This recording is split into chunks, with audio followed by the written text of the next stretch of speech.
Kami ini Sarah itu diangkat secara lisan oleh CEO, Sarah sebagai CEO. Yang pertama adalah tugas dia adalah untuk menertibkan dan mendisiplinkan waktu, dan juga untuk mematuhi perintah-perintah lisan dari CEO. Nah, yang kedua, bahwa klien kami ini mendapatkan perintah langsung dari CEO untuk melakukan body check. Body check ini yang klien kami lakukan itu adalah quick body check for fitting gown, yang mana itu hanya memeriksa, melihat secara visual, tidak menyentuh, tidak memegang, jadi hanya melihat secara visual bagian-bagian mana yang terdapat itu bekas luka tato. Jadi klien kami itu hanya memfoto secara zoom in, secara dekat. Jadi tidak secara bugil, tidak telanjang, dan pada saat melakukan pengambilan foto itu, klien kami sudah izin kepada peserta-peserta yang memiliki tato ataupun bekas luka. Jadi bukan dipaksa, bukan diintimidasi.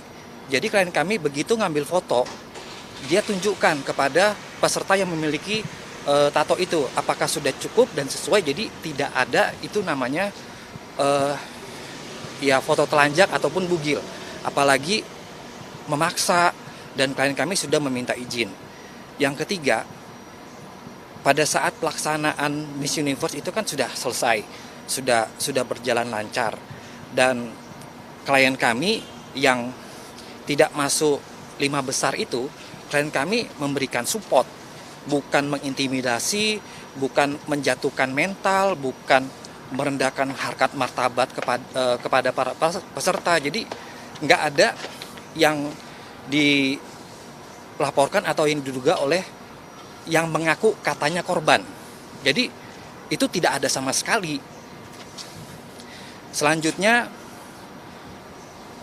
di sini klien kami pada saat proses lidik, penyidikan, dan ditetapkan sebagai tersangka, di sini kami mempertanyakan kenapa tidak semua peserta Miss Universe itu diperiksa, dipanggil. Sampai saat ini pun klien kami pun ditetapkan jadi tersangka, banyak peserta-peserta finalis yang belum dipanggil. Itu kalau tidak salah jumlahnya 18 yang belum dipanggil. Nah, yang terakhir, di sini kami mempertanyakan, pada saat CEO mengundurkan diri itu kalau tidak salah tanggal 6 Agustus ya, 2023 hari Minggu, terus tanggal 7 Agustus dibuat laporan. Nah, ini yang jadi pertanyaan kami. CEO mengundurkan diri, terus dibuat laporan, harusnya kan dia yang bertanggung jawab. Jadi, ya kok malah CEO-nya malah beralasan kontrak sudah habis. Ya faktanya kan klien kami juga kontraknya sudah habis juga. Jadi kalau misalnya alasan kontrak, semuanya kontrak sudah habis. Jadi jangan beralasan bahwa kontrak sudah habis. Jadi harusnya di sini adalah CEO yang bertanggung jawab, bukan klien kami. Begitu. Apakah aturan dari setting itu dari CEO-nya atau inisiasi? Gimana? Aturan untuk melakukan body checking. Oh, jadi gini, makanya kami tegaskan bahwa yang memerintahkan itu adalah CEO, bukan inisiatif dari klien kami, COO. Jadi tidak ada. Jadi begini, CEO memerintahkan untuk istilahnya melakukan body check, tapi klien kami itu melakukan quick body check for fitting gown. Jadi quick body check itu melihat apakah ada bekas luka, tato, ya kan? Untuk apa? Untuk fitting gown, ya kan? Jadi supaya yang ada tato, kan karena kan Miss Universe itu kan pakainya, mohon maaf ya kan, ya sedikit terbuka, ya kan? Jadi itu menutupin supaya ya istilahnya pada saat pelaksanaan Miss Universe Indonesia nampilannya ya terlihat maksimal begitu. Jadi tidak ada itu inisiatif dari klien kami, itu merupakan perintah. Dan juga pada saat memerintahkan CEO itu, jadi CEO itu bilang, tolong ya, eh, lampirkan buktinya, ada bukti-buktinya. Tapi bukti tersebut itu klien kami itu tidak kasih kepada CEO. Tapi tujuannya itu untuk apa? Ya, yang pertama tujuannya untuk fitting gown. Yang kedua kan tujuannya untuk kalau misalnya para peserta ini menang, ya kan itu kan tujuannya kan untuk yang kegiatan internasional, begitu. Pak, soal yang disebutkan pihak kepolisian sebelumnya bahwa Mbak Sarah sendiri melakukan apa ya, tindakan-tindakan yang merendahkan martabat Miss Universe, itu bisa dirinci nggak Pak? Apakah benar adanya, kalau misalkan enggak kenapa, atau kalau misalkan iya apa yang dilakukan? Jadi gini, kalau dari klien kami itu tidak ada namanya merendahkan martabat. Jadi nggak ada namanya menjatuhkan mental. Justru pada klien kami ini yang tidak masuk 5 besar ya. Saya katakan yang tidak masuk 5 besar. Itu malah klien kami memberikan support, semangat. Ya kan, kamu sebagai wanita Indonesia, kamu harus semangat. Jadi nggak ada namanya perkataan-perkataan yang merendahkan martabat, menjatuhkan mental. Itu sama sekali tidak ada. Makanya pertanyaan dari kami di sini adalah, harusnya dipanggil semua saksi-saksi para peserta finalis. Dan juga yang turut membantu kegiatan pelaksanaan Miss Universe. Ya kan, di situ juga ada IO-nya.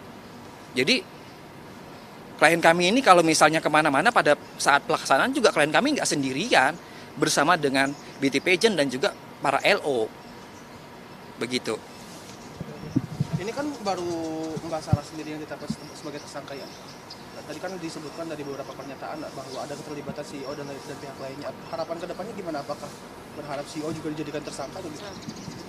Ya, kalau harapan kami, klien kami tidak bisa ditetapkan sebagai tersangka. Jadi yang bertanggung jawab ini adalah CEO. Karena mereka, ya kan, istilah CEO ini kan juga sudah ada kontrak, ada kerjasama dengan pihak MUID, bahwa di situ dia yang bertanggung jawab. Jangan karena alasan kontrak sudah habis. Klien kami pun kontrak juga sudah habis, begitu.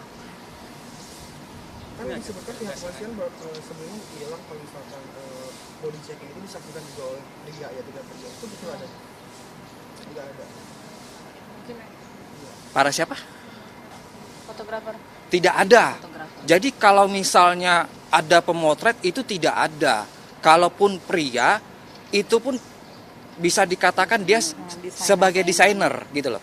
Jadi ya kita sudah tahu lah secara umum kan desainer itu kita nggak perlu mendeskripsikan seperti apa.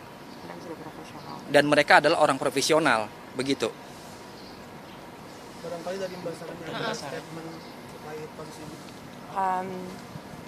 Saya cukup merasa terpukul ya di sini ya, dengan semua pemberitaan, dengan semua yang ada di media, podcast. Saya diam karena saya shock. Saya juga baru pulang dari luar negeri dan saya kayak giniin.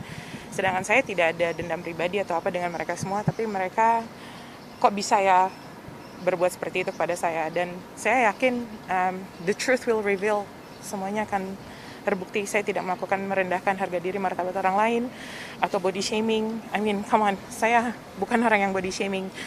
Dan saya tidak punya niat untuk melecehkan atau ya sebenarnya kalau kalian mau tahu apa yang saya ditanyakan di dalam itu lebih sakit ya untuk saya. Jadi saya mohon untuk dukungannya dan saya bilang saya memang tidak melakukannya, tidak ada niat dan saya selalu support mereka karena saya wanita Indonesia di luar negeri sendiri. Saya bangga menjadi wanita Indonesia, bukan untuk menjelekan apapun, itu saya tidak akan pernah untuk melakukan hal itu. Saya berpendidikan. Berarti tuduhan-tuduhan yang dilayangkan nggak benar adanya? Tidak ada.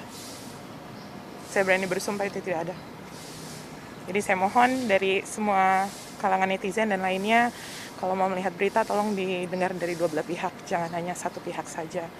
Dan komen-komen itu sangat menyakitkan dan bukan hanya saya tetapi juga pada para finalis saya yang lainnya. Karena kan para finalis lainnya juga punya keluarga dan mereka juga bertanya, tapi mereka juga tidak ada merasakan apapun yang selama ini sudah di-publish ya, sama yang lain seperti itu.